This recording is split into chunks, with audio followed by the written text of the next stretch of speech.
How you doing? Welcome around the work stand again. Welcome around the work stand again. Daily. Day three. Yeah, three days. Yeah, I want to say that we're pros at this, but I want to say a lot of things. we're a uh, work in progress yes, and as I human beings. sorry I keep looking over here, but I have the screen we're going to work on, and there's where my camera is, and then Susie's right there, and then some notes and the actual stream itself is over here. So I'm just all over the place. Yeah, yeah. What shall we talk about today? I think we're talking about shipping by weight. Shipping by weight. Yes, in our system, we can set up shipping methods and rules based on a few different things. And primarily, they get set up based on the value of the order. And we certainly recommend in today's environment that there is a free shipping threshold. And so you may have shipping. In fact, let's look at that while we're here. So you go to Yeah. settings, Get us some visuals. visuals. Since we're let I was me like, I can't see them. Can anyone else see them? just a good thing you were here. I would have gone on talking about things and not sharing the screen, which is not the way that should work. How's that? Can you see that now? Yes. So we'll start over. We'll go to settings, and then in settings, you go to fulfillment. Hmm. And one day we'll talk about shipping states and countries and zones. But today, we're talking about shipping methods. And I've got kind of some common shipping methods: a pickup in the store, a home delivery, and ground delivery. And this is what we're going to focus on today because that's most commonly where you're going to have this. So we certainly suggest a free shipping method. And in this case, of orders on this website, my little test site, anything under $75, so up to $74.99 is going to get charged $12.99. And then anything over $75 is going to get charged zero. Now, you don't actually need this one because in our system, if there isn't a rule defined for a particular order, in other words, if there wasn't a rule here about orders over $75, it wouldn't charge anything anyway. I just, as a housekeeping thing for me, I always add it so that anybody coming here can plainly see that it's zero over Hmm. $75.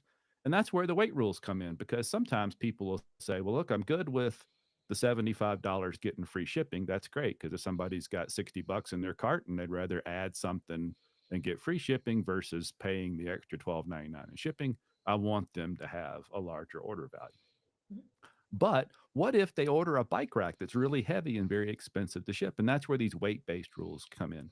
They can stand on their own or they can be in conjunction with a dollar amount type rule. And that's what's set up here. And so beyond the dollar amount shipping, if something in our system is more than 20 weight units, so at 20.01 weight units, and in the US, the weight units are pounds, and I think that's just the way they are in our system. We generally put everything in pounds, but whatever they happen to be.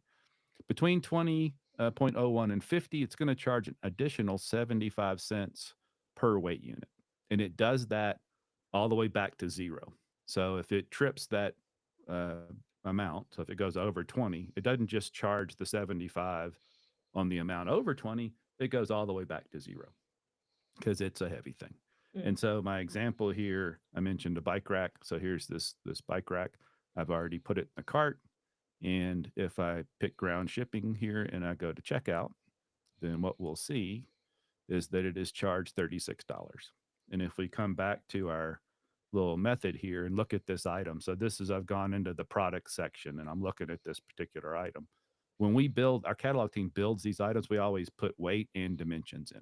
And what our system will do is it will look at the actual weight and it will look at the dimensional weight. And I don't remember the calculation. There's some calculation of adding all this up and dividing by something, or it's in the help center, which I'll put a link in the notes, but it comes up with what is called dimensional weight. And this is handy for things like wire bead tires. They don't weigh a lot, but you can't Mm. put them in a small box. And the box is big and it gets charged as if it's heavy. And so our system's going to take the greater of these two. So in this case, if you multiply 47.44 times the 75 cents per weight unit, you come out with $35.80 something cents, I think. So it rounds it up to 36. And that's where the $36 comes from. So it is over the amount for the threshold that should get free shipping, but it's not going to get totally free shipping because of that weight backup plan in there. How's that? That was excellent. Do you have any kind of like rules of thumb? I mean, I think we have maybe some guidelines in the help center. We do, yeah. In the help center, there's a guide, and actually, my test site was not using those guides, and so that's what this is. This represents Okay. what's in the help, although not the dollar amount. I think in the help center Mm, we say $9. Shipping's gotten expensive, and I think I like to have a bigger differential between the under and the over to encourage people. Sometimes you go, well, it's only $9. I'll just pay the shipping. But at 13, 12.9, $13, I'd rather get something for that. So I like a little bit bigger number down there these days. You mhm, can also play with the amount. You might want it over 100 versus over 75. But just know that that's one of those competition things. If your mhm, goal is to sell more online to people that are shopping in that way, then you have to be a little bit cognizant of what's happening in the marketplace. You don't have to match everything. You don't have to have free shipping on every single order. That's absolutely not the case. But you definitely don't, a free shipping over 250 or $300 isn't going to help you a whole lot. mm-mm. So you want to look at it that way. But these are those things, and I'll put a link in the notes here about the link to our help center doc on shipping. But this is that. So up to 75, that's free shipping over 75, and these are the actual weights. You'll notice things like helmets. If you sell a lot of helmets, they don't weigh much either, but their dimensional weight comes out to around 8 or 9 pounds. Mm. So if that becomes a problem, then you could back that number down, and maybe you back down the charge too.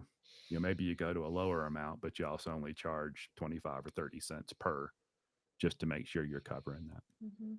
So that's Yeah. that. And you can play with this. Don't ever think things like shipping rules, charges for things need to be static. They're not set and forget things. They should respond to the marketplace. And then I guess the last tip is, well, the marketplace and your goals. If your goals are to generate more of these type of sales, then you want to have a more aggressive free shipping over amount, a lower amount, and you won't want to charge quite as much on these bigger things, and maybe really focus on just the real heavy stuff, down here, this over 50-pound part.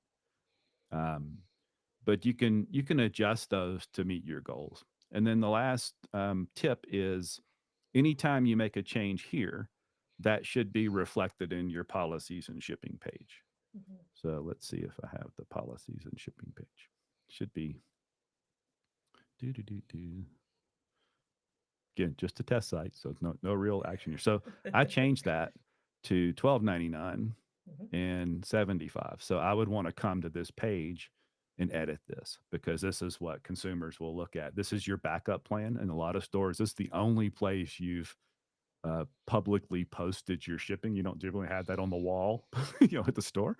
So anytime you change those rules, then make sure you come here and edit this page. This is Mhm. a very common page. A lot of payment processors want to make sure you have this page prominently displayed. And then I guess Google, right? If you make this change too, Yeah. Yeah, if Google you're Merchant Center. yeah, especially if you're running shopping ads or leveraging those free shopping listings. Yeah, you want all that information that's on your website to be consistent with Google Merchant Center. Yeah. And you always want that. So Yes. Google's got bots and such, and I think even some live people that check sites out and crawl through and put things in carts and look and say, okay, well, it says the shipping should be 12.99 on the website, but here in Google, we're coming up with $9. And what's the problem? And they'll disallow things. So always Mhm. consistent, kind of like that thing we talked about on the podcast last time around about getting your information across social platforms should be consistent. This is kind of Yeah. the same thing. You're publishing a shipping rate. It needs to be the same everywhere. If Google detects a discrepancy there, then it will cause some problems. Mhm. There you Yeah. go. What time? What's the time? We're going to be close I to can't even see it right under now. 10. Remember, this is kind of like the old 10-minute Tuesday days. Good. Yep. What did I miss, Susie? I think we covered the bases. I think if you have any specific questions, please reach out. Yep, Those help center articles will definitely help guide you a little bit further. for sure. Yeah. Comments below if you have comments in the replays, or I don't see any live comments. Maybe we're still alone today, as we have been the last couple of days. We're still building our, we're really building our audience. We're spreading awareness. Yes, we're in the growth phase. But you can always email podcast@workstand.com if you have any questions you'd like us to cover in a future episode of Around the Workstand Daily. Yeah. I guess we'll see you tomorrow then. All right. See you.